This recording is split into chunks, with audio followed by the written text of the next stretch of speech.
Hi everybody, so today we're going to be doing a shop or drop of the new I Need a Cool palette from Natasha Denona. So as you guys may or may not know, I'm a bit of a collector of a palette, so take everything I say today with a grain of salt and from the perspective point of a collector. So let's get right into it. So the new I Need a Cool Tone palette is going to be another meaty palette, so 15 shades, $72, 79 euros, pretty penny, we all know that. She is known for her expensive eyeshadows, and as you probably could tell by all the palettes that I own, I'm okay with paying that price because I love her formulation, I love her shadows, I love the color stories. But you might notice that I'm not a cool toned person. I don't tend to reach for cool tone palettes or cool tones in any sort of way because I feel like they wash me out. The closest thing to a cool tone that I own is I Need a Nude. I don't have xenon, I don't have soft glam. So even though I'm a little bit of a collector, I do try to be reasonable with myself and see what I actually will or won't wear. And I Need a Cool falls in the I don't think I'll reach for it category. First of all, other than the fact that it's not my color story or color family of choice, I feel like this didn't stray far away enough from I Need a Nude. I feel like if you remove this shade and this shade, you have I Need a Cool. And that's just something that I can justify. Even I can't justify. So I feel like with I Need a Cool, she substituted these pink tones with like brown shades. And that's fine. I feel like if you don't have this one, it will add into your collection. But if you already have this, or the soft glam, or the xenon, I just don't feel like this is bringing anything new to the table. And since it's a color story that I'm not the biggest fan of, I really can't justify it. You might be thinking, yeah, but you justified the 10 palette. Yeah, because I like that color story. Even though I literally duped the entire palette with other Natasha Denona shades, I still reach for that palette because I like the colors. I like the color story. I like the looks that I get. And I'm sure I won't feel the same about this sort of color story. So I won't be picking this up.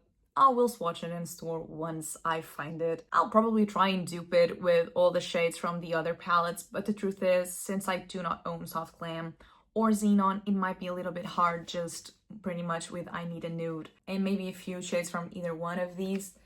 But I'll probably try and let you know if I can get it done. I'm just going to also show you all the promo stuff that she posted, all the swatches. You can see that even the model's nails are gray, so she's really going for that grayscale kind of a thing. And I feel like also Xenon is a grayscale palette, so it's bumping into a lot of other stuff that she has already done and that I didn't get. We all know that our swatches are really heavy-handed and it's not really a representation of how they actually look when you swatch them, but we already know that, it's nothing new.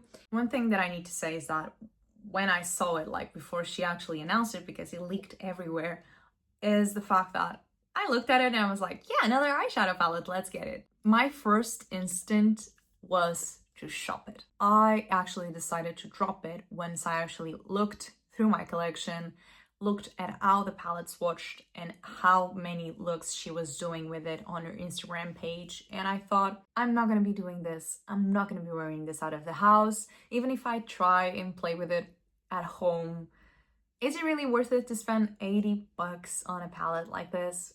And the final thought is no. I don't know, if anyone gives it to me, like, I will try it, I will use it, but I'm not gonna be spending my own money on it. I hope nobody spends their money on it for me because I really don't think I'm gonna reach for it and I need to be more curated. We've talked about this before. I want to be more curated of what I actually purchase and what I add to my collection, and I don't feel like this is going to add anything. So final thoughts, I'm dropping it. Color story wise, uniqueness wise, I don't feel like it's gonna add anything, and I feel like she didn't stray far away enough from I Need a Nude for me to justify it even if I liked cool tones. I still think I Need a Nude is better done. And if you actually look around, you have a lot of YouTube videos already, people comparing this one to I Need a Cool. So that's already a bad sign. So yeah, you guys, this one was a little bit more quick because I don't have that much to say about the fact that I don't like cool tones. I hope you enjoyed this video. I hope she helps you make a decision, and I'll see you in the next one. Bye.